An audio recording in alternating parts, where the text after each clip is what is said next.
How are you to all? I hope so you are doing well. My name is Renu Kakkar. बहुत ही important video है। CTET exam में हमें revision करनी है।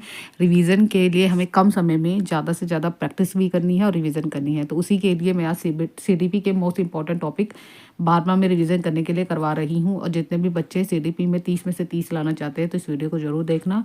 आपकी बहुत ही ईजी है, जिसमें से मैं वही टॉपिक करवा रही हूँ जिसमें मार्क्स में पूछे जाते हैं। तो हर मार्क्स को ऐड करोगे तो आराम से आपके 30 मार्क्स आ जाएंगे। और ये जो है ये आपकी लैंग्वेज में भी काम आते हैं, चाहे आपका मैथ्स हो, चाहे ईवीएस हो, चाहे एसएसटी हो, चाहे आपका लैंग्वेज हिंदी में हिंदी हो, इंग्लिश हो, उर्दू हो, संस्कृत हो, सभी में काम आते हैं। ठीक है, स्टार्ट करते हैं। अभिविधि में सिद्धांत मतलब development and growth principle of क्या होता है, उसके प्रिंसिपल क्या होते हैं, प्रिंसिपल सिद्धांत क्या होते हैं।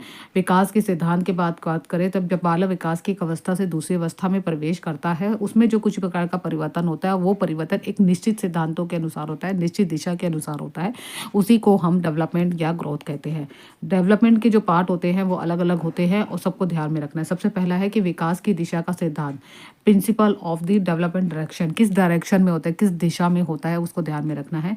विधि व विकास की अपनी ही दिशा होती है। इसके अनुसार जब बालक का विकास होता है तो सिर से पैर के होता है। ये पिक्चर आपको मैं इस तरीके से बालक है, एग्जाम्पल ले रहे इसको सिर से यानी ऊपर से लेकर नीचे की तरफ उसका डेवलपमेंट होता है। जब उसको दिशा में कहते हैं, हम ये तो नहीं कह सकते ना नीचे से ऊपर की होता है, तो ऊपर से सिर की से नीचे की तरफ होता है डेवलपमेंट। अर्थात बालक की परिपक्वता गर्भावस्था के समय मतलब जो मेच्योरिटी पीरियड है गर्भधारण के बाद सिर से पैर की ओर होती है। जब आपने बर्थ में होगा, जब माँ के पेट में होता है बच्चा, तो उस समय जो जो उसका परिपक्व अवस्था है वो सिर से पैर की तरफ डेवलपमेंट होता है। तो इसको कहते हैं जो मस्तक बोधमुखी कहते हैं। इसको ध्यान रखना, मस्तक बोधमुखी कहते हैं, जिसको मैं अभी थोड़ी देर पहले से पहले की वीडियो देखोगे उसमें मैंने डिस्कस किया था। इसको बोलते हैं इंग्लिश में सेफरकोडल।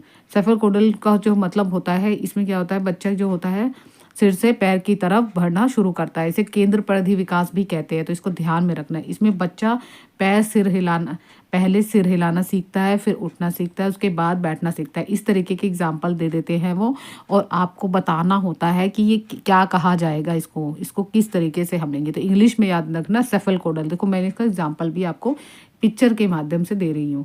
यहाँ पे देखिए पिक्चर है, सेफरकोडल हेड टू फुट होती है। यहाँ से ये एंगल जो होता है वो हेड टू फुट में डेवलपमेंट होता है। प्रॉक्सिमोडल स्टल होता है सेंटर पार्ट से, मिडल पार्ट से आगे एस्टर्नली, एस्टर्नली मतलब बाहर के पार्ट से, बाहरी पार्टों को काउंट किया जाता है। अब इसके बारे में भी हम पढ़ लेते हैं। दूसरा जिसको हम बोल रहे हैं, इन्होंने यहाँ पे एक राइटर है, उन्होंने लिखा है कि विकास जो है सिर पद अभिमुखी, इसको बोलते हैं सफकोडल, और दूसरे को बोलते हैं दूर अभिमुखी, क्योंकि हिंदी में नाम कई बार चेंज दे देते हैं। तो इसको प्रॉक्सिमोडिस्टल कहते हैं, क्रम में होता है।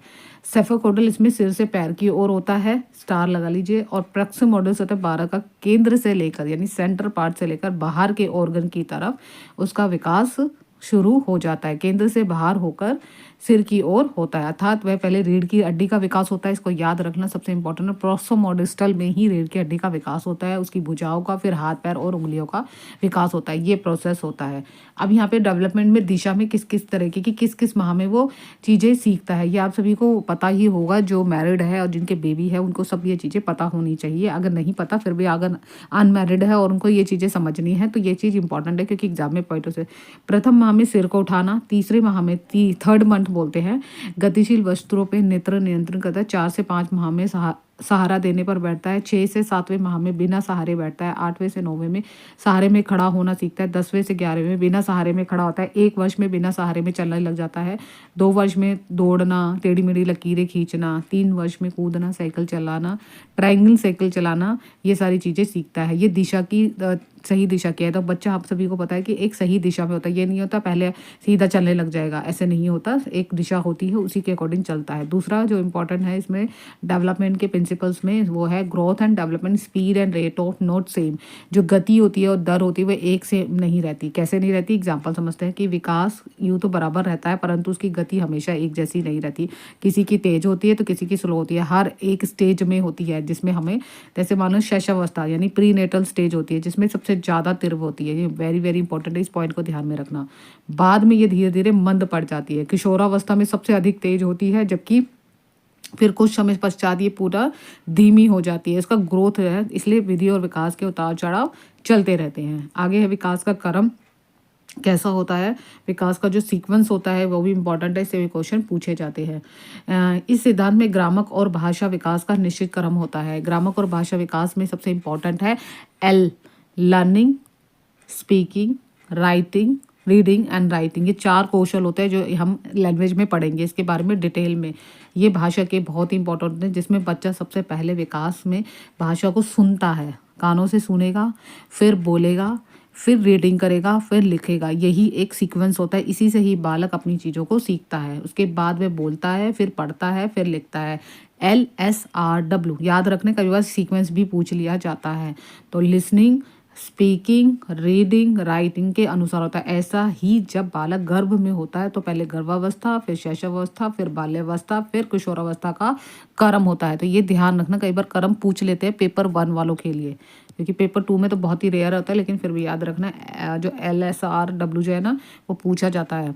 परस्पर सिद्धांत का यानी कि इंटररिलेशन क्या होता है आपस में, इसका सिद्धांत के अनुसार बालक के विकास में सभी होते हैं, जिसमें मैंने आपको डिटेल में बताया था। शारीरिक विकास भी होता है, मानसिक विकास, संवेगात्मक, सामाजिक विकास। ये एक एक करके दोनों हर चीज़ एक दूसरे से जुड़ी है। अगर एक चीज़ डेवलप नहीं होगी तो बच्चे का विकास नहीं होगा, जिसमें हम कहते हैं कि ये स्पेशल चाइल्ड है, यानी कि उसके ब्रेन का डेवलपमेंट उतना नहीं हो पाया। इसलिए कहते हैं कि जब माँ के बर्थ में बच्चा होता है तो उसको अच्छा न्यूट्रिशन देना बहुत ज़रूरी है।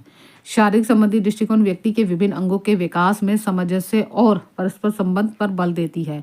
ये बहुत ही इंपॉर्टेंट है। इस लाइन को ग्रेसिल ने अपने कथन में कहा था। ठीक है, आगे कह रहे हैं कि एक कहावत ऐसी भी है जिसमें कहा गया है कि अगर स्वस्थ शरीर में स्वस्थ मस्तिष्क का निश्वास होता है, जो शरीर से स्वस्थ होता है उसका मानसिक स्तर भी अच्छा होता है, सामाजिक कार्य भी आगे करने के लिए ललायित होता है। वही मैंने आपको एग्जांपल दिया था। अगर बच्चे का पोषण उसको पूरी तरीके से मिला गया है तो बच्चे का जो डेवलपमेंट है, ब्रेन डेवलपमेंट चाहे फिजिकल डेवलपमेंट है, वो अच्छा रहता है, जल्दी जल्दी बीमार नहीं पड़ता है। इसलिए कहते हैं कि वही चीज़ आपको रिपीट करी जा रही है।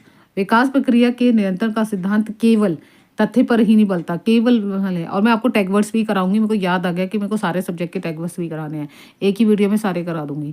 व्यक्ति में कोई भी आकस्मिक परिवर्तन नहीं होता, बल्कि विकास की प्रक्रिया अविराम गति से निरंतर चलती रहती है, मतलब रुकती नहीं है, कहीं हमेशा चलती रहती है। कि अचानक कोई भी किसी प्रकार का परिवर्तन नहीं हो सकता, लेकिन यह है कि कहते हैं निरंतर चलने वाली प्रक्रिया है और कभी भी गति जो है एक तरीके से रुकती नहीं है। स्किनर कहते हैं कि किसी भी व्यक्ति में आकस्मिक परिवर्तन नहीं होता, बल्कि विकास के याक ना होकर सतत रहता है, मतलब हमेशा के लिए चलता रहता है। उसके बाद यहाँ पे कह रहे हैं, एग्जाम्पल दे दिया है उदाहरण के लिए, क्या कि आपके समझ में आ जाए।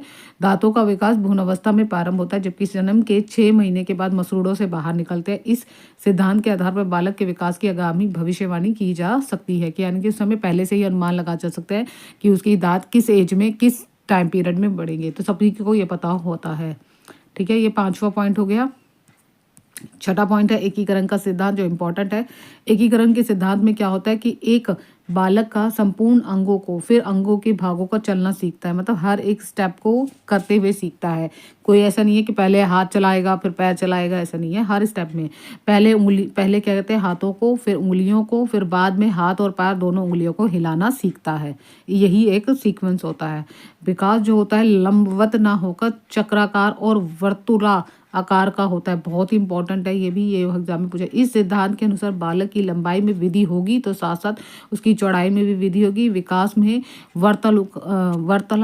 वर्तुला रूप में होगी। वर्तुला रूप में मतलब हो गया कि उसका सही दिशा में होगी, बार बार एक अवस्था से दूसरी अवस्था में प्रवेश करता है, यानी कि सीधी पहली अवस्था होगी फिर दूसरी अवस्था होगी, जो आपने पढ़ा होगा। पहले प्रीनेटल स्टेज होता है, फिर आपको पता ही है जो अभी आपको समझाया था कि शिशु अवस्था होती है, फिर शैशव अवस्था होती है, फिर बाल्यावस्था होती है, फिर किशोरावस्था होती है। इसी स्टेप के अनुसार वो अपनी अवस्था में पहुंचता है। फ्रीडम एंड में क्या है कि मानवीय जीवन विभिन्न अवस्थाओं से होकर गुजरता है, प्रत्येक अवस्था को अपनी कुछ विशेषता होती है। देखो यहाँ पे इस तरीके से होता है, ये एग्जाम्पल भी दे दिया। यहाँ पे रेखीय आपकी विधि में होती है, जो वर्तनुकाल ये इस तरीके से दे रखा है, ये एक रेखीय है। और ये जो पहले इस प्रकार प्रगति होती थी इस तरीके से, यूं इस शेप में ही होती है। इस शेप को याद रखना, आपको एग्जाम पे दे दिया जाता है। ठीक है, ये सीधी क्या होती थी, सीढ़ी नुमा पीछे जाता था। व्यक्ति यहाँ से विकास करना शुरू कर रहा है और ये इस तरीके से विकास करता जाता। पहले इस प्रकार प्रगति होती थी, इसी को कहते हैं वर्तुलाकार। ठीक है। ये ध्यान रखना है। उसके बाद 8 है कि वंशानुक्रम और वातावरण अंतःक्रिया का संबंध होता है। वंशानुक्रम होता है कि जहाँ पे हेरिडिटी और एनवायरनमेंट का आपस में कोरिलेशन हो, एक के बिना दूसरा अधूरा है। और वंशानुक्रम होता है कि इन्होंने कहा गया, अगर ये आपने पढ़ा होगा तो इसमें लिखा गया है कि एक पीढ़ी से दूसरी पीढ़ी में जो भी उसके जीन्स होते हैं वो ट्रांसफ़र होते जाते हैं। आपने सभी ने पढ़ा होगा कि जब एक बच्चा आपके में जन्म लेता है तो कहीं न कहीं उसके जो गुण हैं कभी पापा पे जाते हैं, कुछ का नेचर जाता है, उसकी आइज़ जाती है, कुछ कहा जाते हैं, दादा-दादी पे भी जा सकता है, नाना-नानी पे जा सकता है, मामा पे जा सकता है, जो रिलेटिव में है उन पर कहीं न कहीं। कई बार हाइट इतनी लंबी होती है, आपकी नहीं होती पेरेंट्स की, तो उसी को वंशानुक्रम कहते हैं। वातावरण होता है जब बच्चा एक उम्र में अपने एनवायरनमेंट में जो भी चीज़ उसके आस-पास है वो उसके सीख रहा है। फिर वो जाके 3 साल के बाद या 2.5 साल के बाद स्कूल में जाता है तो वो सोशल होता है, वो पीयर्स अपने फ्रेंड से मिलता है, अपने टीचर से सीखता है। तो ये सोशल ही डेवलपमेंट हो रहा है उसका। तो विकास की विधि और विकास इन दोनों में समान महत्व होता है। विकास का जो बालक का विकास है वो ना केवल वंशानुक्रम होता है, वातावरण का है। अगर बच्चे का विकास 50% वंशानुक्रम से हो रहा है तो 50% आपका वातावरण से है। इनका जो कोरिलेशन है हेरिडिटी और जो डेवलपमेंट का है वो मल्टीपल है, यानी 50% इधर 50% इधर, तभी जाके डेवलपमेंट बच्चे का होता है। अगर हेरिडिटी में कोई भी प्रकार का कहते हैं कि हेरिडिटी में अगर डेवलपमेंट नहीं, हेरिडिटी में नहीं हुआ तो आगे जाके डेवलपमेंट भी नहीं होगा। तो इनका दोनों का आपस में कोरिलेशन रहता है, दोनों ही बहुत ही इंपॉर्टेंट रोल करते हैं। आगे देख लेते हैं अगला कौन से थ्योरी दी है। यहाँ पे एग्जांपल भी दे दिए, कह रहे हैं कि अगर एक परिवार में छोटा बच्चा है अपने बड़ों को देखकर, सुनकर और नकल करके कुछ ना कुछ सीखता है। अनुकरण मतलब होता है नकल करना। आपने बहुत सारे बच्चों को देखा होगा कि कहीं न कहीं आप जो भी हरकतें कर रहे हो तो वो नकल करने की कोशिश करता है। मेरा बेटा है, खुद एग्ज़ाम्पल देती हूँ, कई बार वो नकल करता है मेरी। अभी भी वो 6 इयर्स का हो गया है तो वो नकल करता है। तो इसलिए हर एज में बच्चा ये चीज़ें सीखता है। व्यक्तिगत भिन्नता का सिद्धांत में क्या कह रहे हैं कि एक ही आयु के बच्चे दो बालक या बालिकाएँ शारीरिक, मानसिक, भाषा, संवेगात्मक में भिन्न-भिन्न होती है, यानी कि डिफरेंस होते हैं। मान लो एक ही परिवार के 2 बच्चे हैं, चाहे लड़का हो चाहे लड़की हो, वो दोनों ही आपके डिफरेंसेस देखना उसमें अलग होते हैं। कई बार होता है बच्चे की ग्रोथ जो होती है एकदम से हाइट लड़कियों की खींच जाती है, लड़कों की नहीं होती। कई बार लड़के की खींच जाती है, लड़के की। तो कहीं न कहीं उसकी नेचर में, आप एक ही परिवार के 4 बच्चे होंगे, चारों बच्चों का नेचर अलग-अलग होगा। तो ये ही व्यक्तिगत भिन्नताओं का सिद्धांत है कि हर बच्चे की शारीरिक विकास, उसका मानसिक विकास, भाषा और इसके इमोशनल भी होंगे। किसी में बहुत ज़्यादा इमोशनल होगा, वो हर छोटी-छोटी फ़िल्म को भी देखेगा तो रोने लग जाएगा या रोने लग जाएगी, या फिर या कोई ऐसी चीज़ देख लेगा, कोई बहुत ज़्यादा गुस्सा। ऐसा नहीं है कि लड़कियाँ गुस्सा नहीं करती, लड़के भी लड़कियों के बराबर ही गुस्सा करते हैं। तो ये एग्ज़ाम्पल दे रही हूँ, अपने दिल पे मत लेना। आगे कह रहे हैं, डलनस और हॉलैंड ने कहा है कि विकास जो है एक भिन्नता व्यक्ति के संपूर्ण जीवन काल तक बनी रहती है। विकास प्रत्येक अवस्था में विशेष लक्षण होता है। देखिए एग्जाम्पल भी दे दिया इन्होंने कि जो बालक होता है, बालक का विकास किसी अवस्था में बालिका से अधिक होता है, वही जो मैं आपको बता रही थी। किसी अवस्था में बालिका का विकास बालक से अधिक हो जाता है। जैसे जुड़वा भाई बहनों में होता है, भाई भाइयों में होता है, बहन बहन में भी होता है। शारीरिक, संवेगात्मक, सामाजिक रखते हैं और विकास एक जैसा नहीं होता। ये एग्जाम्पल मैंने आपको समझाया था। समान प्रतिमान का सिद्धांत क्या होता है, इसका मतलब समझ लेते हैं। इसका पता होता है सभी प्राणियों को, चाहे शारीरिक हो, चाहे मानसिक हो, चाहे भाषा हो, चाहे इमोशनल हो, समान रूप से होता है। गेसेल ने कहा है कि सामान्यतः 2 बालक एक जैसे नहीं होते, किंतु बालकों का विकास का जो क्रम होता है वो एक सेम होता है। अगर एक बच्चे की ग्रोथ बढ़ रही है तो दूसरे की बढ़ेगी नहीं। ये नहीं है कि एक बच्चे की पूरी इतनी जल्दी बढ़ जाएगी और दूसरे की ग्रोथ नहीं बढ़ेगी, ऐसा कभी भी नहीं होता। एग्जाम्पल भी दे रखे हैं इन्होंने। पशु से उत्पन्न जो संतान होती है वो पशु होगी, मानव से उत्पन्न संतान मानव ही होगी। गर्भ परिवार का बालक चलने सीखने से पहले घुटनों के बल चलना सीखता है। गरीब परिवार का बालक भी चलने सीखने से पहले घुटनों के बल चलना सीखता है। उसी प्रकार से अमीर परिवार का बालक भी वही सेम प्रोसेस अपनाता है, कोई अलग से नहीं करता। तो ये लोगों के मन में घुटनों के बल ही चलना सीखता है, चाहे वो गरीब हो चाहे अमीर हो, प्रतिमान समान ही रहेंगे सबके। अब ये इंपॉर्टेंट टर्म है, सामान्य से विशिष्ट का सिद्धांत क्या होता है। सामान्य से विशिष्ट का सिद्धांत क्या होता है कि इस सिद्धांत में हर लोग कहते हैं बालक अपने पहले सामान्य क्रिया करता है, बाद में विशेष क्रिया करता है। इसमें कहते हैं विकास की सभी अवस्थाएं बालक प्रतिक्रिया विशेष रूप से सामान्य प्रकार से होती है। ठीक है, इसका एग्जाम्पल पढ़ लेते हैं। डिटेल में नहीं पढ़ना हमें, बहुत ही सीडीपी में ऐसे क्वेश्चन, डायरेक्ट क्वेश्चन नहीं पूछे जाते ना कभी भी। किसी की जो राइटर होते हैं, जितने भी राइटरों ने अपनी वो लिखी होती है, जैसे यहाँ पे इस बालक के बारे में बताया तो ऐसे पूछा नहीं जाता।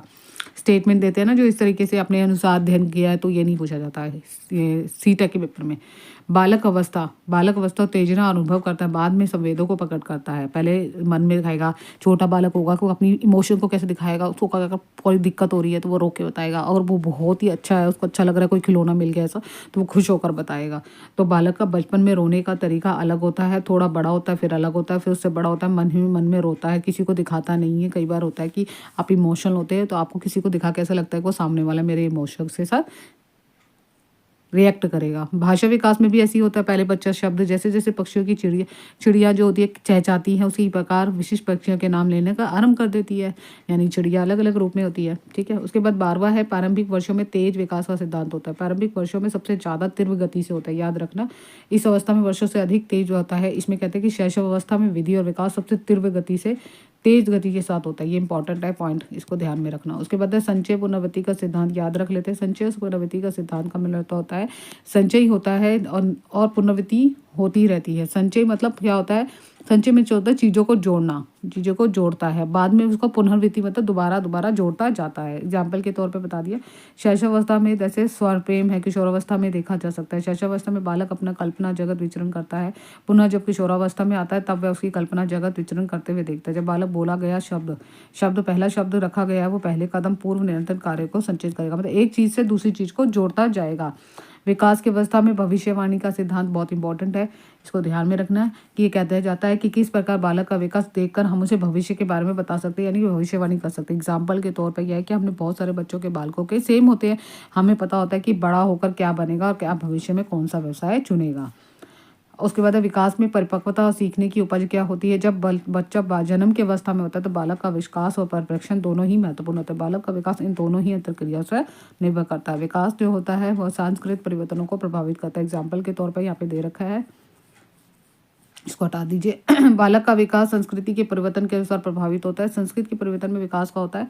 उसके बाद है संस्कृत की उन्नति और बालक के विकास में महत्वपूर्ण। कहने का अभिप्राय है जब भी विकास होगा तो साथ ही साथ उसके कल्चर भी इफेक्ट होगा, कल्चर में भी चेंजेस आएंगे। एक है कि हर एक स्टेट के अपने अपनी कल्चर होते हैं, अपनी अपनी संस्कृति होती है, वो कहीं ना कहीं इसको इफेक्ट करेगी, उसके डेवलपमेंट में इफेक्ट करेगी, उसकी उन्नति में इफेक्ट करेगी और उसके विकास में भी कहीं ना कहीं प्रभावित करेगी। 17वां है जो लास्ट है, विकास की आरंभिक बुनियादी महत्वपूर्ण होती है, इसको समझ लेते हैं। विकास प्रारंभिक नींव अत्यंत महत्वपूर्ण होती है, व्यक्ति की अभिवृत्ति और आदतें व्यवहार और प्रारंभिक वर्षों को विकसित करता है। आगे आने वाले वर्षों में यह जो सारी चीज़ें हैं जो समायोजन करेगी। समायोजन मतलब यानी कहीं ना कहीं एडजस्टमेंट करेगी अपने आप को ढालने में।